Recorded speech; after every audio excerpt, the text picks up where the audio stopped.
Hello, स्वागत है मेरे चैनल ऑन ट्रेंडिंग एजुकेशन पे। तो हमने part 1 NCERT class 9th history का कंप्लीट किया था। जो लोग भी नहीं देखे हैं उसको वो जा कर के लिंक आपको मिल जाएगा डिस्क्रिप्शन में, जाकर देख सकते हैं। आज हम पार्ट 2 शुरू करने वाले हैं। आज वीडियो कंप्लीट हो जाएगी आपकी, पूरी कोशिश होगी हमारी। चलिए टाइम वेस्ट ना करते हुए चीज़ों को शुरू करते हैं। चैप्टर नंबर 3 है नाज़ी और हिटलर का उदय। यहाँ से कि मई 1945 में जर्मनी ने मित्र राष्ट्रों के सामने समर्पण कर दिया। उसके बाद पॉइंट है इसके हिटलर जर्मन शासक और उसके प्रचार मंत्री ग्योबल ने बर्लिन के बंकर में पूरे परिवार के साथ अप्रैल में ही आत्महत्या कर ली थी। उसके बाद है कि मित्र राष्ट्र के बारे में है कि मित्र राष्ट्रों का नेतृत्व शुरू में ब्रिटेन और फ्रांस के हाथ में था। उसके बाद क्या होता है 1941 में सोवियत संघ और अमेरिका भी इस गठबंधन में क्या हो जाता है, शामिल हो जाते हैं।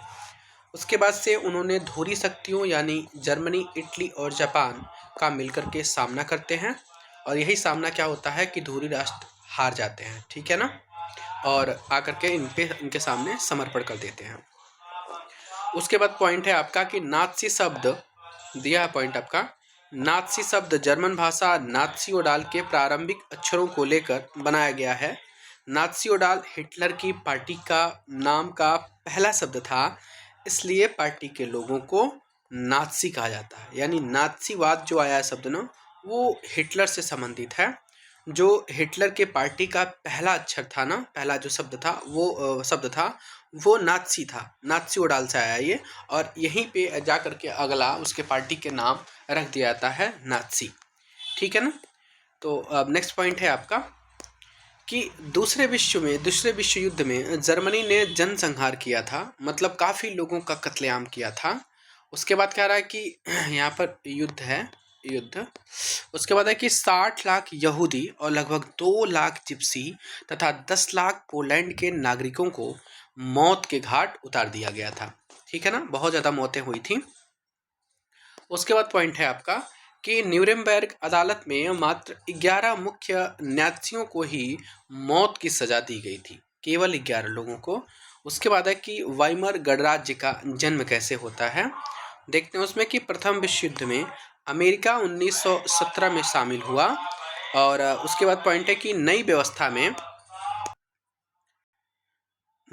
में जर्मन संसदीय ने राइक्सटैग के लिए जनप्रतिनिधियों का चुनाव किया जाने लगा और सभी वयस्क नागरिकों को सार्वभौमिक मताधिकार दिया गया तथा वाइमर गणराज्य में एक सभा बुलाकर एक गणराज्य की स्थापना हुई और यही गणराज्य वाइमर गणराज्य कहलाया, ठीक है ना। उसके बाद है इस पॉइंट आपका कि मित्र राष्ट्रों के साथ वर्साय में हुई शांति संधि जर्मनी की जनता के लिए बहुत कठोर थी। जर्मनी अपनी सारे उपनिवेश, लगभग 10% आबादी, 13% भूभाग और 75% लौह भंडार इम्पोर्टेंट है, 26% लगभग कोयला भंडार क्या करना पड़ा, फ्रांस, पोलैंड, डेनमार्क और लिथुआनिया को देने पड़े थे इसको, ये इनका जुर्माना था। बताइए भैया, अब इतना सारा चीज़ वो दे देगा तो जाहिर सी बात है जर्मनी कंगाल हो ही जाएगा।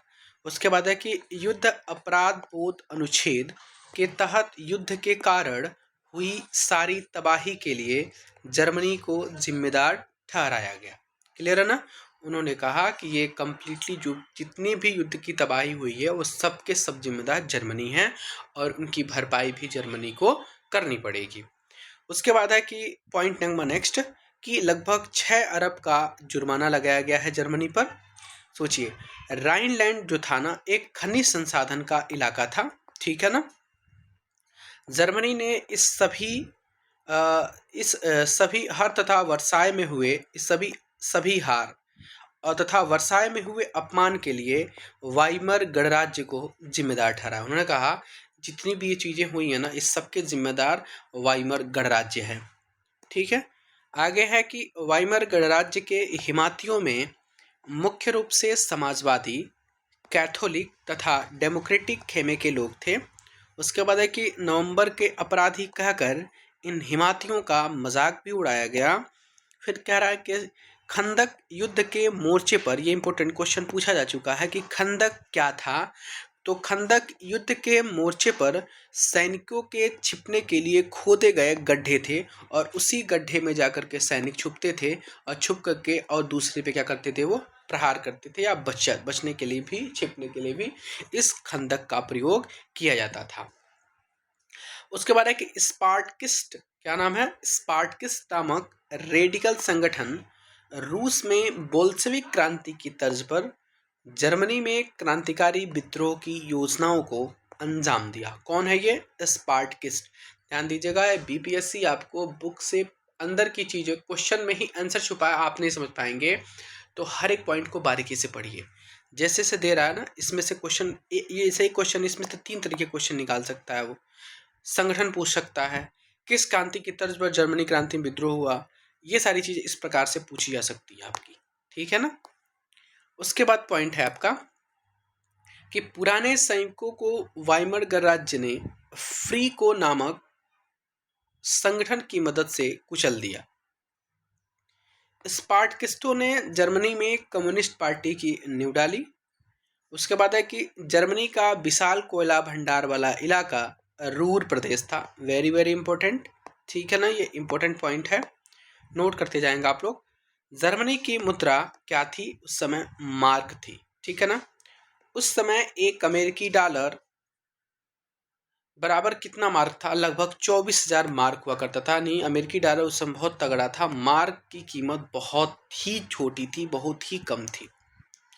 अमेरिका ने जर्मनी को आर्थिक संकट से निकालने के लिए टॉप्स योजना बनाई। कौन सी योजना बनाई थी? टॉप्स योजना, इंपॉर्टेंट पॉइंट है।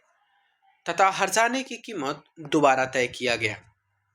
मतलब थोड़ा सा दया का भाव दिखाया और आर्थिक संकट जो इन पे चल रहा था उनमें एक टॉप्स योजना बनाकर बहुत सारी चीज़ों को रिड्यूस किया और जो भी कर की कीमतें थीं या जो इन पे हर्जाना लगाया गया था उन हर्जाने की कीमत को भी उन्होंने दोबारा तय किया, ठीक है ना, जिससे जर्मनी को थोड़ा सा राहत मिला था। दुनिया में आई आर्थिक महामंदी जो 1929 से लेकर के 1932 तक व्याप्त रही, उस समय तक सबसे ज़्यादा इसका जो प्रेशर था, इसका जो बोझ था, वो सबसे ज़्यादा अमेरिका को झेलना पड़ा। सबसे ज़्यादा बोझ किस पे झेलना पड़ा? अमेरिका को। इंपॉर्टेंट क्वेश्चन बन जाता है, आर्थिक महामंदी का सबसे ज़्यादा बोझ अमेरिका को झेलना पड़ा। उसके बाद एक पॉइंट है कि वॉल स्ट्रीट एक्सचेंज अमेरिका में स्थित दुनिया का सबसे बड़ा शेयर बाजार है। अपने से छोटे से जीवन काल में वाइमर राज्य का शासन 20 मंत्रिमंडलों के हाथ में रहा और लगभग औसतन अवधि देखा जाए तो 239 दिन था। इस दौरान अनुच्छेद 48 उस समय क्या था? राष्ट्रपति को आपातकाल लागू करने के अधिकार, रद्द करने, अध्यादेशों के जरिए शासन चलाने का अधिकार 48 में दिया गया था। इसका उस समय जमकर प्रयोग हुआ था। पूछ देगा कि इस दौरान किस आर्टिकल का प्रयोग जमकर को हुआ था, तो आर्टिकल नंबर 48 का। उसके बाद एक पॉइंट है आपका कि सर्वहारा कारण क्या है? सर्वहारा कारण का मतलब है कि गरीब होते होते मजदूर वर्ग की आर्थिक स्थिति में पहुंच जाना। मतलब आप गरीब तो हैं, अब जैसे मान लीजिए आपके पास बहुत पैसे हैं और धीरे धीरे गरीब होते गए, गरीब होने के साथ साथ आपकी आर्थिक स्थिति क्या हो जाएगी? आर्थिक स्थिति कमजोर हो जाएगी और आर्थिक स्थिति यहाँ पे पहुँच जाएगी, जैसे हमारे मजदूर लोग हैं उनके पास पैसे नहीं, उनकी आर्थिक स्थिति काफ़ी कमजोर होती है, उस वर्ग में आप पहुँच गए तो आप एक सर्वहारा ग्रुप के अंतर्गत आ जाते थे, ठीक है ना। तो सर्वहारा ग्रुप था, उसको ऐसा नाम दिया गया है जिनकी आर्थिक स्थिति काफ़ी कमजोर होती थी। यहाँ से पॉइंट बहुत ज़्यादा इंपॉर्टेंट बनते हैं आपके लिए। पॉइंट है आपका हिटलर का उदय। क्या है? हिटलर का उदय। 1889 में ऑस्ट्रिया में हिटलर का जन्म हुआ। पहले विश्व युद्ध में अपना नाम फौजी भर्ती में लिखवा दिया। उसके बाद वो संदेशवाहक का काम किया, ठीक है ना। कहाँ पे जन्म हुआ है? ऑस्ट्रिया में। कब हुआ है? 1889। मेरी बात समझ में आ रही है? चलिए नेक्स्ट देखते हैं। 1919 में जर्मन वर्कर्स पार्टी नामक एक छोटे से समूह की सदस्यता ली और इसे ही आगे चलकर नेशनल सोशलिस्ट पार्टी का नया नाम दिया। जर्मन वर्कर्स पार्टी का नाम ही नेशनल सोशलिस्ट पार्टी पड़ा तथा इसी पार्टी को बाद में नाज़ी पार्टी के नाम से जाना गया। किस नाम से? नाज़ी पार्टी के नाम से। उसके बाद का पॉइंट है कि 1932 तक नाज़ी देश की सबसे बड़ी पार्टी बन गई। कब तक? 1932 तक। और लगभग उसको 37% वोट मिले। सोचिए, हिटलर क्या था? एक जबरदस्त वक्ता था, मतलब बोलने में बहुत माहिर था। वो बड़ा नेता भी था, जबरदस्त नेता भी था। नेता वही हो जो जबरदस्त वक्ता भी हो। हिटलर ने अपने भाषण में एक शक्तिशाली राष्ट्र की स्थापना की बात करता था। हमेशा कहता था कि मैं एक शक्तिशाली राष्ट्र बनाऊंगा। क्या बनाऊंगा? शक्तिशाली राष्ट्र बनाऊंगा। हिटलर के जो लाल झंडे थे ना, उसमें स्वास्तिक का चिन्ह देखने को मिलता है। इंपॉर्टेंट पॉइंट है, स्वास्तिक का चिन्ह देखने को मिलता है। ऐसे होता है कुछ इस प्रकार के चिन्ह उसके झंडे में बीचों बीच देखने को मिलते थे। लाल कलर का झंडा था इसका। नाज़ी सैल्यूट भाषणों के बाद एक खास अंदाज में तालियां की गड़गड़ाहट, यह सारी चीज यह शक्ति प्रदर्शन का हिस्सा थी। वो मानता था ये सब के सब क्या हैं? शक्ति प्रदर्शन की चीजें हैं जो भाषण के बाद होनी चाहिए। 30 जनवरी 1933 को राष्ट्रपति हिंडेनबर्ग ने हिटलर को एक चांसलर का पदभार संभालने का न्योता दिया था, और यहीं से उसके जीवन की एकदम ऊंचाइयों को छूने का समय शुरू होता है। ठीक है ना? इसके बाद है कि हिटलर के कट्टर दुश्मन कम्युनिस्टों को रातों रात कंसंट्रेशन कैंपों में भर दिया गया। अब ये कंसंट्रेशन कैंप क्या होते थे? कंसंट्रेशन कैंप बिजली का करंट दौड़ते कटीले तार से घिरे रहते थे। ये मान लीजिए कैंप है, ठीक है, और इसके जो भी ये चारों तरफ ये बाउंड्री जो है ना, ये बाउंड्री जो लगाई गई थी वो कंप्लीट कटीले कटीले तार थे ये। और इस कटीले कटीले तार में क्या होता था? बिजली यानी करंट दौड़ता था कि अंदर जिस भी अपराधी को रखा गया, जिस भी लोगों को रखा गया है, वो बाहर न निकल पाए। जैसे ही वो बाहर निकलने की कोशिश करते थे, वहीं पर वो क्या होते थे? बिजली के करंट से उनकी मौत हो जाती थी। बहुत सारे लोगों को यहाँ पे मौतें दी गई थी। नाज़ी शासन ने कुल लगभग 52 किस्म के 52 किस्म के लोगों को अपने दामन का निशाना बनाया। दामन बोल सकते हैं या दमन बोल सकते हैं, अपने दमन का निशाना बनाया। 3 मार्च 1933 को विशेषाधिकार अधिनियम के जरिए जर्मनी में तानाशाही स्थापित होती है। जर्मनी में तानाशाही, भाई पदभार संभाला है चांसलर का लगभग 30 जनवरी को, और उसके मात्र 2 महीने के बाद से, यानी फरवरी बीता 1 महीने के बाद से 3 मार्च को 1933 को ही वो जर्मनी में तानाशाही स्थापित कर लेता है। उसके बाद देखते हैं कुछ आपके वर्ड्स हैं। वर्ड्स का मतलब क्या होता है? जैसे गुस्ताखों, गुस्ताखों का मतलब होता है गुप्त राज्य पुलिस होता है। एसएस क्या था? एक अपराध नियंत्रण था। एसडी क्या था? तो एक सुरक्षा सेवा था। हिटलर ने अर्थव्यवस्था को पटरी पर लाने के लिए अर्थशास्त्री हालमार साख्त, किसको? हालमार साख्त को जिम्मेदारी दी थी। उसके बाद 1933 में हिटलर लीग अपने आप पल्ला झाड़ लिया। उसके बाद क्या होता है? 1936 में राइनलैंड पर दोबारा कब्जा किया गया। आपको मैं बता दूं, ये हालमार साख्त को जिम्मेदारी तो दी गई थी, लेकिन परंतु में इनको बाद में जाकर के हटा भी दिया गया। क्यों? क्योंकि जर्मनी का हिटलर जो था वो इनसे संतुष्ट नहीं हो पाया बात के कामों से, इसलिए इनको हटाना पड़ा उसको। एक जन, एक साम्राज्य और एक नेता के नारे 1938 में ऑस्ट्रिया को जर्मनी में मिला लिया गया। यानी यही नारा दिया गया और इसी नारा के तहत ऑस्ट्रिया को जर्मनी में मिला लिया जाता है। कब? 1938 से। और यहीं से आपका कहें तो द्वितीय विश्व युद्ध की सुगबुगाहट धीरे धीरे शुरू हो गई। ठीक है, वैसे पोलैंड पे आक्रमण के बाद से शुरू हुई थी, लेकिन जो होता है ना स्टार्टिंग, कहीं ना कहीं छेड़ना किसी को, तो यहीं से शुरू होता है। ठीक है ना? इसके बाद पूरे चेकोस्लाविया को उन्होंने क्या कर लिया? हड़प लिया। भाई मन बढ़ गया, धीरे धीरे सारे राज्यों को अपने आप में वो हड़पना शुरू कर लिया। उसके बाद पॉइंट है आपका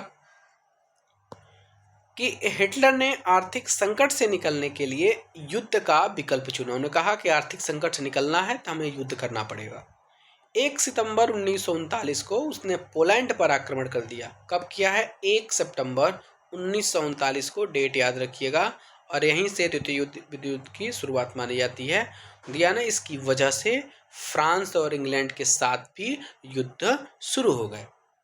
फिर क्या होता है कि सितंबर 1940 में जर्मनी ने इटली और जापान के साथ त्रिपक्षीय संधि पर हस्ताक्षर किए। किस पे? त्रिपक्षीय संधि पर हस्ताक्षर किए। 1940 के अंत तक हिटलर अपनी ताकत के शिखर पर था। कहाँ पे था? अपनी ताकत के शिखर पर था। उसके बाद क्या होता है? 22 जून 1941, अब उसकी ताकत उसके पास थी, ताकत पे उसको घमंड था, तो क्या करता है? एक साल के बाद, मतलब एक साल क्या, जनवरी की ही तो बात थी, ये लास्ट दिसंबर की बात है, ताकत पे था अपने शिखर उसके। उसके बाद 22 जून की बात है, वो सोवियत संघ पर हमला कर देता है। सोवियत संघ पर हिटलर ने आक्रमण कब किया? 22 जून 1941 में, सॉरी यहाँ पे गलत बोला था, एक महीने बाद नहीं, 6 महीने बाद से, मतलब 22 जून 1941 में सोवियत संघ, जिसको बोलते हैं यूएसएसआर, इस पे उन्होंने क्या कर दिया? हमला कर दिया। उसके बाद वहाँ पे यह सफल नहीं हो पाता। वैसे तो सफल ना होने का रीजन क्या कि सोवियत संघ लाल सेना ने यहाँ पे लिखा है, लाल सेना ने स्टालिनग्राड में, सोवियत की जो लाल सेना थी वो स्टालिनग्राड में जर्मन की सेना को घुटने टेकने पर मजबूर कर दिया। जर्मन की जो सेना थी ना, उसको घुटने टेकने पर मना कर दिया। उसके बाद क्या देखिए उसके बाद पॉइंट है आपका कि जापानी नौसेना ने हवाई के होआउ द्वीप, क्या नाम है? ओआहू द्वीप स्थित पर्ल हार्बर में अमेरिकी नौसैनिक अड्डे पर, ये ऐसे न होगा, नौसैनिक अड्डे पर 7 दिसंबर 1941 को हिटलर के समर्थन से हमला कर दिया गया। 7 दिसंबर 1941 पर पर्ल हार्बर पर हिटलर ने आक्रमण किया है और यही बदौलत अमेरिका को युद्ध में कूदना पड़ा। 7 दिसंबर को किया, लगभग 8 दिसंबर को दूसरे विश्व युद्ध में शामिल हो जाता है। यहाँ पे पॉइंट भी है कि अमेरिका दूसरे विश्व युद्ध में लगभग 8 दिसंबर 1941 को दूसरे विश्व युद्ध में शामिल हो जाता है। उस समय उस राष्ट्र के 2 राष्ट्रपति थे। पहले थे फ्रैंकलिन डी रूजवेल्ट और दूसरे थे यस ट्रूमैन। चूंकि इनका बहुत विशेष योगदान नहीं था, ये योगदान फ्रैंकलिन डी रूजवेल्ट का ही था, ठीक है ना। लेकिन ये मतलब इनकी पावर थोड़ा कम था, पावर में यही थे फ्रैंकलिन डी रूजवेल्ट, ये 2 लोग थे, ठीक है ना। उसके बाद है कि नाज़ियों का विश्व दृष्टिकोण क्या था, वो विश्व के बारे में क्या सोचते थे, क्या रखते थे। उसमें कुछ इंपॉर्टेंट पॉइंट मैंने यहाँ पे लिखा हुआ है कि ब्लांड क्या था? नीली आंखें और सुनहरे बालों वाले ये थे। नार्डिक जर्मन आर्य सबसे ऊपर तथा यहूदी सबसे निचली पायदान पर आते थे, ठीक है ना। हिटलर की नस्ली सोच चार्ल्स डार्विन तथा हर्बर्ट स्पेंसर जैसे विचारों पर आधारित थी। Very very important. उसके बाद है कि अतिजीविता का सिद्धांत, जिसको हम इंग्लिश में बोलते हैं सर्वाइवल ऑफ द फिटेस्ट, जो सबसे योग्य है वही बचेगा, ये हर्बर्ट स्पेंसर के द्वारा दिया गया था। यानी हर्बर्ट स्पेंसर के द्वारा सिद्धांत अतिजीविता का सिद्धांत सर्वाइवल ऑफ द फिटेस्ट दिया गया, जिसमें कहा गया जो सबसे योग्य है वही बचेगा। क्लियर है। हिटलर की विचारधारा का दूसरा पहलू लेबेनस्ट्राउम या जीवन परिधि की भू राजनीतिक अवधारणा से संबंधित है। क्लियर है ना। अब आते हैं नेक्स्ट पॉइंट की तरफ। नेक्स्ट पॉइंट है कि ईसाइयों का आरोप था कि ईसा मसीह को यहूदियों ने मारा, इसीलिए जब हिटलर था तो हिटलर ने यहूदियों का कत्लेआम किया था। बहुत सारे यहूदी, बहुत सारे जिप्सियों को काट दिया गया, मार दिया गया था। उसके बाद एक शब्द आता है घेटो। घेटो एक समुदाय था जो सभी लोगों, जो और लोग आम जनता थी, उससे इनको अलग करके रखा जाता था, यानी इनको काफ़ी नीच दृष्टिकोण से देखा जाता था। कौन? घेटो को। घेटो जो सामान्य जनता थी वो नहीं थी, इनको अलग, औरों से अलग दूर रख के और इनको काफ़ी नीच दृष्टि से देखा जाता था, ठीक है ना। अब आते हैं नस्ली कल्पनानुक, जिसको बोलते हैं यूटोपिया। क्या देखते हैं इसमें कि पोलैंड को पूरी तरह तहस नहस करके उत्तर पश्चिम का ज़्यादातर हिस्सा जर्मनी में मिला लिया गया। उसके बाद पॉइंट है कि यहूदियों को गैस चैम्बर में भरकर मार डाला गया। सोचो कितना यहूदियों पर अत्याचार हुआ था। यूटोपिया का अर्थ क्या होता है? और व्यवहारिक रूप से आदर्श सामाजिक और राजनीतिक योजनाओं का प्रस्ताव या वकालत करना कहलाता है। यूटोपिया का अर्थ क्या होता है? व्यवहारिक रूप से आदर्श सामाजिक और राजनीतिक योजनाओं का प्रस्ताव या वकालत करना ही आपका यूटोपिया का अर्थ है। ठीक है। मौत का सिलसिला, चलिए देखते हैं पॉइंट यहाँ से। मौत का सिलसिला कह रहा है कि पहले चरण बहिष्कार, ठीक है ना, पहले चरण बहिष्कार 1933 से 1939 में। इसमें कहा गया कि हमारे बीच तुम्हें नागरिकों की तरह रहने का कोई हक नहीं है। दूसरी बात, न्यूरेमबर्ग नागरिकता अधिकार सितंबर 1935 में पारित होता है। यहूदियों को जर्मनी से विवाह से मनाही कर दी जाती है। 1938 के जनसंहार में यहूदियों के प्रार्थना घर जला दिए गए और गिरफ्तार किया गया। इस घटना को नाइट ऑफ ब्रोकन ग्लास के नाम से याद किया जाता है। मतलब उनके जो प्रार्थना घर थे उनको कंप्लीट जला करके इनको सर्वनाश कर दिया गया। इनकी जो जातियां थीं, यहूदी लोग थे, यहूदी लोगों को कत्लेआम किया गया 1938 में, और वो बच गए, उनको गिरफ्तार कर लिया गया और इसी घटना को नाम दिया गया नाइट ऑफ ब्रोकन ग्लास। ठीक है। दूसरा चरण की बात आते हैं, हमने पहले चरण में पढ़ा। दूसरे चरण में दड़ा बंदी आती है। इसमें इसको बोलते हैं घेटोइजेशन। उसके बाद 1940 से 1944 तक उसमें कहा गया कि तुम्हें हमारे बीच रहने का कोई अधिकार नहीं है। यहाँ पे कहा गया था कि हमारे बीच नागरिक की तरह रहना कोई हक नहीं है तुमको। उसमें कहा, उसके बाद दूसरे में कहा गया कि तुम्हें हमारे बीच रहने का कोई अधिकार नहीं है। यहूदियों को अपने छाती पर डेविड का पीला सितारा लगाकर रखने को कहा गया। पूछेगा एग्जाम में, डेविड का पीला सितारा लगाकर किसको रखने को कहा गया था? तो यहूदियों को। ठीक है ना। उसके बाद पॉइंट है आपका तीसरा चरण इसका आता है। तीसरा चरण सर्वनाश 1941 के बाद तुम्हें जीने का अधिकार नहीं है। एक रिक्वेस्ट आप सबसे, जो भी मेरे चैनल पे भाई बहन नए आए हों, चैनल को सब्सक्राइब जरूर कर लें, बेल आइकन को प्रेस करना बिल्कुल ना भूलें, और मेरी वीडियो आपको पसंद आ रही है तो एक लाइक प्लीज़ मेरे लिए ज़रूर करना। ठीक है। उसके बाद है कि नाज़ी जर्मनी में युवाओं की स्थिति क्या था कि 10 साल की उम्र के बच्चों को यंग फ्रोक में दाखिला कर दिया था। यंग फ्रोक एक क्या था? यंग बच्चों वाली एक युवाओं की एक क्या थी, वो ग्रुप था, एक संस्था थी जिसमें 14 साल से कम उम्र के बच्चों के लिए यह युवाओं का एक संगठन था, young frock. Nazi youth league का गठन 1922 में होता है तथा 4 साल के बाद से हिटलर उसे यूथ का नाम दिया। क्या नाम दिया? यूथ का। पहले क्या नाम था? Nazi youth league. उसके बाद से हिटलर उसे यूथ का नाम दिया। ठीक है ना। उसके बाद से इंपॉर्टेंट पॉइंट बनते हैं यहाँ से कि 1933 में हिटलर ने कहा मेरे राज्य की सबसे महत्वपूर्ण नागरिक कौन है? तो माँ है। 4 बच्चे पैदा करने वाली माँ को उन्होंने कुछ इनाम दिया। तो जो माँ 4 बच्चे को जन्म देती थी उनको 6 कांसे का तमगा दिया जाता था।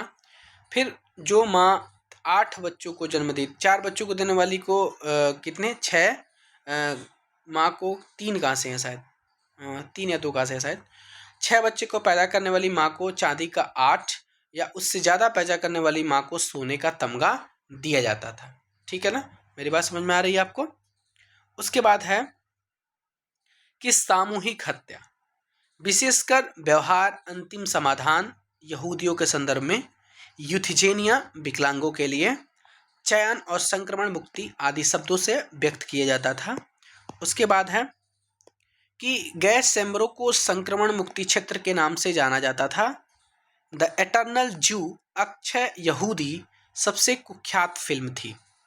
द एटर्नल जू अक्षय यहूदी सबसे उस समय की कुख्यात फिल्म थी। कुछ महत्वपूर्ण तिथियों के बारे में चर्चा करते हैं। कह रहा है कि 1 अगस्त 1914 को पहला विश्व युद्ध होता है। 9 नवंबर 1918 जर्मनी ने घुटने टेक दिए और युद्ध की समाप्ति होती है और उसी समय वाइमर गणराज्य का स्थापना का ऐलान होता है। 23 जून 1919 की बात है, वर्साय की संधि होती है। 30 जैन 1933 की बात है, हिटलर जर्मनी का चांसलर बनता है। 1 सितंबर 1939 की बात है, जर्मनी का पोलैंड में घुसकर दूसरे विश्व युद्ध की शुरुआत करना। ये इम्पोर्टेंट डेट है बहुत ज़्यादा, इसको आप लोग ध्यान में रखिएगा। उसके बाद है और भी इम्पोर्टेंट आपके सामने बनते हैं कि 22 जून 1941 जर्मन की सेनाएं सोवियत संघ में घुसती हैं और 23 जून को यहूदियों का कत्लेआम शुरू कर दिया जाता है। फिर 8 दिसंबर 1941 को अमेरिका दूसरे विश्व युद्ध में शामिल होता है और 27 जून 1945 को सोवियत फौज, जिसको बोलते हैं अशुविस्ट, को मुक्त करते हैं। 8 मई, ये क्या है, 8 मई 1945 को यूरोप में मित्र राष्ट्रों का क्या होता है, विजय होता है। क्लियर है ना। उसके बाद पॉइंट है आपका कि पादरी नेमुलर, कौन है, नेमुलर ने नाजियों का लगातार विरोध किया और उन्होंने फिर क्या लिखा, शार्लेट, उनका नहीं है, शार्लेट बेराट की पुस्तक थर्ड राइख ऑफ ड्रीम्स है। यानी थर्ड राइख ऑफ ड्रीम्स किसकी पुस्तक है, शार्लेट बेराट की। इंपॉर्टेंट है, वेरी वेरी इंपॉर्टेंट, शार्लेट बेराट की। नाजियों के विरोध करने वाले में पादरी वर्ग का जो नेता था वो था नेमुलर। क्या नाम था, नेमुलर। ठीक है ना। उसके बाद हम पॉइंट आते हैं, अब हमारा आता है चैप्टर नंबर 4। चैप्टर नंबर 3 आपकी कंप्लीट होती है। मुझे आशा करते हैं आप लोगों को बहुत अच्छा लगा हुआ, कंटेंट मैंने काफ़ी डीप बनाया है। चैप्टर नंबर 4 है वन्य समाज और उपनिवेशवाद। ठीक है ना। चलिए, फिर चैप्टर नंबर 4 में आपका है वनों का विनाश क्यों। यह पॉइंट है, आप देख सकते हैं बुक में ऐसे ही पॉइंट दिया हुआ है। सन 1600 में हिंदुस्तान के कुल भूभाग के लगभग छठे हिस्से पर खेती होती थी। उसके बाद है कि 1880 से 1920 के बीच खेती योग्य जमीन के क्षेत्रफल में 67 लाख हेक्टेयर की बढ़त हुई। 1899 में अमेरिका में यूनाइटेड फ्रूट कंपनी का गठन हुआ, इम्पोर्टेंट है, जिसने व्यापक स्तर पर मध्य अमेरिका में केले उगाना प्रारंभ किया। ठीक है ना। उसके बाद पॉइंट है कि सिंहभूम के जंगलों में साल के तनों से स्लीपरों का निर्माण छोटा नागपुर में होता था। 19वीं सदी की शुरुआत, यहाँ पे सदी होगा, कि शुरुआत में इंग्लैंड में वलूद, जिसको हम ओक बोलते हैं, के जंगल लुप्त होने लगे थे। फिर नेक्स्ट है 1 मील लंबी रेल की पटरी के लिए 1760 से लेकर के 2000 स्लीपर की आवश्यकता पड़ती थी। यदि हम 1 मील लंबी रेल की पटरी बना रहे हैं, मान लीजिए ऐसे ऐसे करके, तो आपको लगभग 1760 से लेकर के लगभग 2000 स्लीपर लगाए जाते थे। स्लीपर क्या होता था, लकड़ी के पैनल होते थे जो आपके पटरियों पर लगते थे। ठीक है ना। 1890 तक 25,500 किलोमीटर लंबी लाइन बिछाई जा चुकी थी। कब तक, 1890 तक। अकेले मद्रास में 1850 के दशक में प्रतिवर्ष 35,000 पेड़ स्लीपरों के लिए काटे गए। सोचिए, इतने पेड़ कटे जा रहे थे तो हमारा वायुमंडल, हमारा पर्यावरण कितना दूषित होता, अब आप सोच सकते हैं। तो सब लोग अपने अपने अपने घरों में, अपने अपने द्वारा बगीचों में कहीं भी एक पेड़ जरूर लगाएं, पर्यावरण को सुरक्षित करें। ठीक है। चलिए नेक्स्ट देखते हैं कि व्यावसायिक वानिकी की शुरुआत। डायट्रिच ब्रैंडिस, ये नाम बहुत इंपॉर्टेंट है। डायट्रिच ब्रैंडिस को पहला वन महानिदेशक नियुक्त किया गया। पॉपुलर के जंगल इटली स्थित तस्कनी में बहुत ज़्यादा थे। उसके बाद है कि डायट्रिच ब्रैंडिस ने 1864 में भारतीय वन सेवा और 1865 में भारतीय वन अधिनियम को सूत्रबद्ध किया। 1864 में वन सेवा आया है और 1865 में भारतीय वन अधिनियम आया है। इंपीरियल फॉरेस्ट रिसर्च इंस्टीट्यूट की स्थापना 1906 में देहरादून में हुई। कहाँ हुई थी? ये नंबर ऑफ टाइम्स क्वेश्चन पूछा जा चुका है। 1906 में इंपीरियल फॉरेस्ट रिसर्च इंस्टीट्यूट की स्थापना देहरादून में। 1865 में वन अधिनियम के लागू होने के बाद इसमें 2 बार संशोधन भी किए गए हैं। उसके बाद है 1878 वाले अधिनियम में जंगलों को 3 श्रेणी में बांटा गया। पहला श्रेणी था आरक्षित, दूसरा था सुरक्षित, तीसरा था ग्रामीण। उसके बाद है कि सियादी की लताओं से रस्सी बनाई जाती थी। वेरी इंपॉर्टेंट, सियादी की लताओं से क्या बनाई जाती थी? रस्सी बनाई जाती थी। सेमर तो आप लोग गाँव में सुने होंगे ना, जिनके तने काफ़ी कटीले होते हैं, लंबे लंबे होते हैं, उनके फूल से आपके सूती रेशम निकलते हैं कि कांटेदार छाल पर सब्जियां छीली जा सकती थीं, क्योंकि इसके जो कांटे होते हैं ना वो काफ़ी मजबूत होते हैं। महुआ के पेड़ से खाना पकाने और रोशनी के लिए तेल निकाला जाता था। महुआ के पेड़ों से रोशनी के लिए तेल भी निकाला जाता था। उसके बाद का पॉइंट है कि एशिया, अफ्रीका व दक्षिण अमेरिका के अनेक भागों में यह खेती का एक परंपरागत तरीका झूम या जिसको बोलते हैं घुमंतू खेती था। इसके कई स्थानीय नाम भी हैं, जैसे दक्षिण पूर्व एशिया में इसको लाडिंग के नाम से जानते हैं, मध्य अमेरिका में इसको मिल्पा के नाम से जानते हैं, अफ्रीका में इसको चितमेन या तावी के नाम से जानते हैं, श्रीलंका में इसको चेना कहा जाता है। ये अलग अलग एरिया में अलग अलग नाम हैं। हिंदुस्तान में भी अलग अलग राज्यों में अलग अलग नाम दिए गए हैं। मैं कक्षा 8 की NCERT या ज्योग्राफी वाले चैप्टर में इन सबका नाम बताया है, एक बार जरूर देखें। हिंदुस्तान में इसे ध्या या पेंडा, देवरा, नेवड़ा, झूम, पोंडू, खंदाद और कुमरी के नाम से इसको जाना जाता है। उसके बाद एक आता है टोग्या खेती। टोग्या खेती एक ऐसी व्यवस्था थी जहाँ पे क्या था कि किसान को कुछ समय के लिए बागान में रहकर खेती करने की आज़ादी थी। आप बाहर नहीं जा पाएंगे, ठीक है ना। यह वर्मा के थर्रावादी एक इलाका था, वहाँ पे सबसे ज़्यादा यह प्रसिद्ध था। इसमें क्या होता था कि इसमें लोहे के छोर वाले लंबे बांसों की सहायता से पुरुष धरती में छेद बनाते थे। मतलब ऐसे डंडे से पूरे धरती में छेद करते थे, और छेद करने के बाद से यहाँ पे जो छेद होता था, इस छेद में जो महिलाएं थीं वो महिलाएं इसी में धान के बीज को डालती थी, मतलब धान बोती थी, ठीक है ना। सोचिए कितना मेहनत का काम था ये। आगे का पॉइंट है कि अकेले जाजूले नाम का एक व्यक्ति ने 400 बाघों, सॉरी ये है बाघों को मारा था, ठीक है ना। मैनियो को उगाने वाले ब्राज़ील अमेज़न के मुंडस्क समुदाय के लोगों ने व्यापारियों को रबड़ की आपूर्ति के लिए जंगली रबड़ को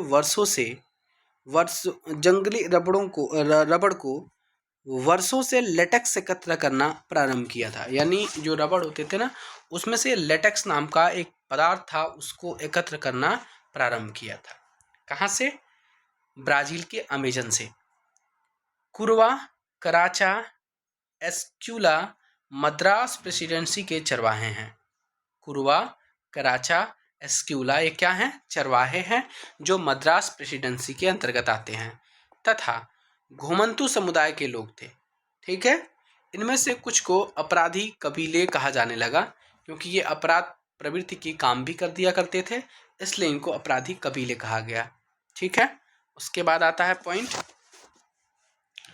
उसके बाद का पॉइंट है कि असम के चाय बागानों में काम करने के लिए झारखंड के संथाल और उराव व छत्तीसगढ़ के गोंड, ठीक है ना, छत्तीसगढ़ के गोंड जैसे आदिवासी मर्द और औरतें दोनों की भर्ती की गई, ठीक है। उसके बाद है कि एक वन विद्रोह होता है, बस्तर के लोग इसमें पार्ट आते हैं। देखते हैं पॉइंट। कह रहा कि बस्तर छत्तीसगढ़ के सबसे दक्षिणी छोर पर आंध्र प्रदेश, उड़ीसा व महाराष्ट्र की सीमाओं से लगा हुआ क्षेत्र है। बस्तर का केंद्रीय भाग पठारी है। बस्तर का केंद्रीय भाग पठारी है। उसके बाद देखते हैं, उसके बाद का पॉइंट है, इस पत्थर के उत्तर में छत्तीसगढ़ का मैदान और दक्षिण में गोदावरी का मैदान है। इंद्रावती नदी बस्तर के आर पार पूरब से पश्चिम की तरफ बहती हैं। कौन? इंद्रावती नदी। बस्तर में मारिया, धुरवा, भतरा, हलबा आदि अनेक आदिवासी समुदाय रहते हैं। ठीक है। 1947 में बस्तर रियासत को काफेर रियासत में मिला लिया गया और यह पूरा क्षेत्र मध्य प्रदेश का एक बस्तर जिला बन गया। 1998 में जिले को एक बार फिर कांकेर, बस्तर और दंतेवाड़ा जिलों में बांटा गया, जो 2000 में यह जिले छत्तीसगढ़ का बन गए। उसके बाद पॉइंट है, गांव के लोग दूसरे गांव के जंगल से थोड़ी लकड़ी लेना चाहते तो उसके बाद एक छोटा शुल्क अदा कर तेजी से देवसारी डांट का एक छोटा शुल्क अदा करना पड़ता था। ठीक है ना, जिसको हम क्या बोलते हैं? देवसारी डांट या मान कहा जाता था। जो शुल्क अदा होता था, शुल्क अदा करते थे, आप लोग वीडियो में जरूर देख लें, जहाँ मैं इम्प्रूव किया है पीडीएफ में इम्प्रूव कर लीजिएगा। ठीक है ना, फिर दोबारा पीडीएफ में इम्प्रूव नहीं हो पाएगा, इसके लिए माफ़ी चाहते हैं हम। तो एक बार वीडियो को पीडीएफ निकाल करके पढ़ेंगे। पहले एक बार अपने मन से पढ़िए, फिर दोबारा पीडीएफ निकालिए। जब पीडीएफ अपलोड कर देंगे, अपलोड करने के बाद से 24 घंटे के अंदर आप लोग की पीडीएफ मिल जाएगी, 24 से 48 घंटों के अंदर। फिर आपको पीडीएफ मिलने के बाद से वीडियो देखिए, पहले वीडियो को एक बार अपने मन से देखिए, फिर जहाँ जहाँ मैंने इंप्रूव किया वहाँ वहाँ आप पीडीएफ में इंप्रूव कर लीजिएगा। अकाल पड़ा 1899 से 2000 में, 1960 से 1908 में 2 बार अकाल पड़ा है। एक बार 1899 में लगभग अकाल पड़ा था जब आपका मुंडा विद्रोह हुआ था। 1960 से 1908 में भी आप एक बार 1960 से 1908 ये वाला पार्ट नहीं है। चलिए नेक्स्ट है, कांगेर वनों के धुरवा समुदाय के लोगों के लिए सबसे पहले यही आरक्षण लागू हुआ था। किसके लिए? धुरवा समुदाय के लिए। गुंडा धूर यहाँ का नेतृत्व करता हुआ करता था, जिसे अंग्रेज कभी भी पकड़ नहीं सके थे। ठीक है ना। जावा के जंगलों में हुए बदलाव हैं। जावा को आजकल इंडोनेशिया के चावल उत्पादक द्वीप के रूप में जाना जाता है। इंडोनेशिया एक डच उपनिवेश था। सन 1600 में जावा की अनुमानित आबादी लगभग 34 लाख थी। जावा में कलंक समुदाय के लोग कुशल लकड़हारा और घुमंतू किसान थे। इंपॉर्टेंट है ये पॉइंट। 1755 में जावा की माताराम रियासत बची थी। ठीक है ना। उसके बाद पॉइंट देखते हैं। उसके बाद का पॉइंट है, 1740 में कलांगों ने एक टॉक पर आक्रमण किया, लेकिन बाद में इसको दबा दिया गया। 10 लोगों ने जावा में कुछ गांव को इस शर्त पर मुक्त कर दिया कि वह सामूहिक रूप से पेड़ काटने तथा लकड़ी धोने के लिए भैंस उपलब्ध कराने का काम मुफ्त में करेंगे। इस व्यवस्था को ब्लांग डिस्टेन के नाम से जाना गया। सन 1890 में आसपास सागौन के जंगलों में स्थित रैन बस, यही जो आपने रैन डबलास्टंग गांव के निवासी सुरोंतिकी सामीन को शामिल करके जंगलों पर राजकीय मालिकाने पर सवाल खड़ा करना प्रारंभ किया। उसके बाद पॉइंट है आपका कि जावा पर जापानियों से ठीक कब्जे के पहले बच्चों ने भस्म कर भागो, बच्चों नहीं, जावा पर जापानियों से ठीक करने से पहले डचों ने, क्या है ये डचों हैं, डचों ने भस्म कर भागो की नीति अपनाई थी। क्या करते थे वो? बोले कि आएंगे तो इन लोगों को लाभ होगा, तो क्या करते थे, जो भी इनके पास जंगल और लकड़ी थे उनको क्या कर देते थे, जला दिए और जला करके वहाँ से चले गए। मिजोरम से लेकर केरल तक हिंदुस्तान में घने जंगल इसलिए बच पाए कि ग्रामीणों ने सारण, देवकुंड, कान, राई इत्यादि नाम से पवित्र बगीचा समझकर उनकी रक्षा की। क्लियर है ना। उसके बाद पॉइंट है, चैप्टर नंबर 5 पे आते हैं। लास्ट चैप्टर है आपका। वीडियो यहीं पे ख़त्म हो जाएगा। मेरे ख्याल से 1 घंटे की आसपास की वीडियो नहीं हो पाएगी ये। ठीक है ना। चलिए। चलिए चैप्टर नंबर 5 की तरफ हम बढ़ते हैं। चैप्टर नंबर 5 पे आधुनिक विश्व में चरवाहे। पॉइंट है आपका घुमंतू चरवाहे और उनकी आवाजाही।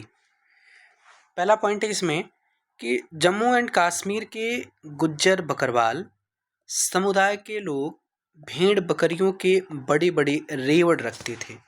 मतलब भेड़ बकरियाँ चराते थे और इनकी बहुत बड़ी बड़ी आबादी होती थी, बहुत ज़्यादा जनसंख्या रखते थे। साथ में जाड़ों में क्या होता था कि जब ऊंची पहाड़ियाँ बर्फ़ से ढक जाती तो ऐसी निचली पहाड़ियों में आकर ये अपना डेरा डाल लेते थे। भाई वहाँ पे उनको ज़्यादा ठंडी होती थी तो थोड़ा सा नीचे आते थे, जहाँ पे ठंडी कम पड़ती थी वहाँ पर अपनी भेड़ बकरियाँ अपनी रेवड़ के साथ आते थे, ठहरते थे और अपने जीवन को यापन करते थे। फिर जैसे ही ठंडी ख़त्म होती थी फिर वो जाकर के ऊपर चले जाते थे। ऐसा था कुछ मामला। फिर इसी तरह क्या होता है कि हिमाचल प्रदेश में एक चरवाहा समुदाय था जिसका नाम था गद्दी। गद्दी एक चरवाहा समुदाय है जो हिमाचल प्रदेश का है, जिसको लोग जनजाति का भी नाम देते हैं।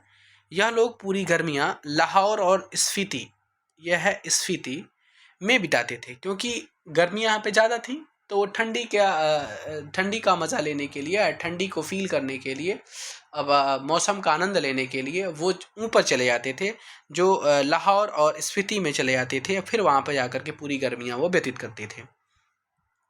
उसके बाद पॉइंट है कि गुर्जर, गडरिया, बुग्याल, ये 3 जातियाँ हैं।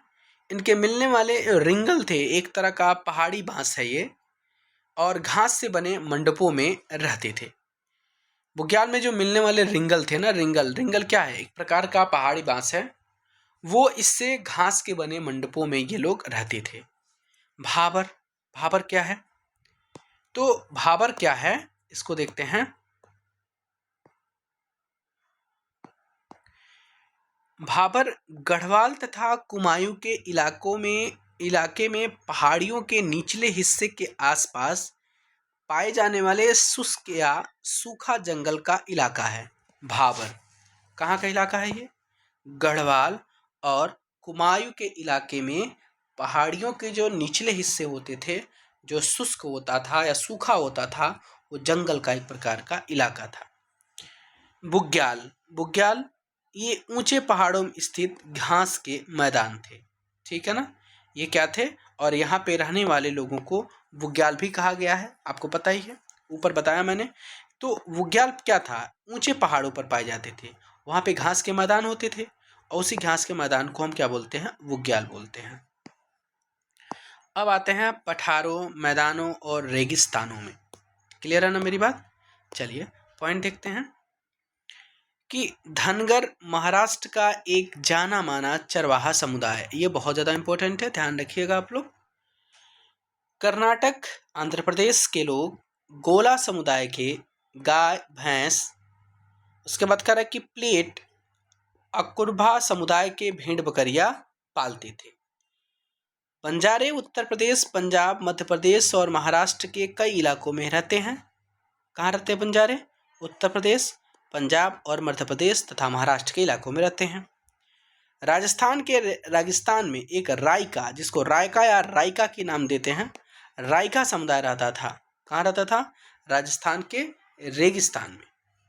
रायकाओं का एक तबका ऊंट पालता था, जबकि कुछ भेड़ बकरियां, क्या? भेड़ बकरियां पालते थे। राजस्थान के जैसलमेर के निकट थार का रेगिस्तान है। इस इलाके के ऊंट पालकों को मारू रेगिस्तान रायका और उसकी बस्ती को ठंडी कहा जाता है। जो जैसलमेर का निकट का थार का रेगिस्तान है, उसमें ऊंट पालकों को मारू बोलते थे और रेगिस्तान में जो रायका होती थी उसकी बस्ती को हम ठंडी कहा जाता है। ठीक है ना? चलिए नेक्स्ट है मालधारी चरवाहों का निवास कच्छ की रन हुआ करता है। कच्छ का जो रन है वो मालधारी चरवाहों का निवास स्थान था। क्लियर है ना? नेक्स्ट पॉइंट है आपका औपनिवेशिक शासन और चरवाहों का जीवन। 1871 में औपनिवेशिक सरकार ने अपराधी जनजाति अधिनियम पारित किया। कब? 1871 में। उसमें क्या कहा गया? जो घुमंतू होते थे उनको अपराधी माना जाता था। क्या माना जाता था? उनको अपराधी माना जाता था। पॉइंट है आपका नेक्स्ट अब कि अब यहाँ से मैं कलर थोड़ा कौन सा कलर लें, चलिए ये ले लेते हैं। ये है अफ्रीका में चरवाहा जीवन। अब अफ्रीका में चरवाहों का जीवन कैसा था उनके बारे में पढ़ते हैं। पॉइंट है आपके सामने बेंदुई, बारबेस, मसाई, सोमाली, बोरान, तुर्काना, ठीक है, जैसे जाने वाले समुदाय पाए जाते हैं। क्लियर है ना? मसाई मानते हैं कि फसल उगाने के लिए जमीन पर हल चलाना प्रकृति के विरुद्ध है। मसाई क्या मानते हैं कि जो फसल उगाने के लिए जमीन है ना, वो हल चलाने के लिए प्रकृति के विरुद्ध है, वो इस पे नहीं चलाए। मतलब पृथ्वी माता को वो एक एक धर्म से जोड़ते थे, ठीक है ना। मसाई अफ्रीका का एक चरवाहा समुदाय है जो कीनिया और तंजानिया के क्षेत्र में पाए जाते हैं। इंपॉर्टेंट है। अब एक बारे में बात करेंगे हम टांगनिका के बारे में। टांगनिका के बारे में पढ़ते हैं। क्या है? ब्रिटेन ने पहले विश्व युद्ध के दौरान इस इलाके पर कब्जा कर लिया, जिसे जर्मन ईस्ट अफ्रीका कहा जाता था। उसके बाद से 1919 में टांगनिका ब्रिटिश नियंत्रण में आ गया और 1961 में जाकर के उसको आज़ादी मिलती है। और 1964 में जंजीबार के विलय के बाद, किसके? जंजीबार के विलय के बाद उसी का नाम तंजानिया कर दिया गया। यानी टांगनिका का ही नाम तंजानिया है। जब ये ब्रिटिश नियंत्रण के बाद से 1961 में आज़ाद होता है और जंजीबार का विलय होता है 1964 में, तो जंजीबार के विलय के बाद ही उसका नाम तंजानिया पड़ता है। उसके बाद का पॉइंट है, उसके बाद है पॉइंट 1885 में ब्रिटिश केन्या और जर्मन टांगनिका के बीच एक अंतर्राष्ट्रीय सीमा खींचकर मिसलैंड को या माइसलैंड को 2 बराबर टुकड़ों में बांट दिया गया है। फिर है पॉइंट आपका नेक्स्ट कि मसाइयों को दक्षिण कीनिया तथा उत्तर तंजानिया के छोटे से इलाकों में समेट दिया गया। ठीक है। फिर नेक्स्ट पॉइंट है आपका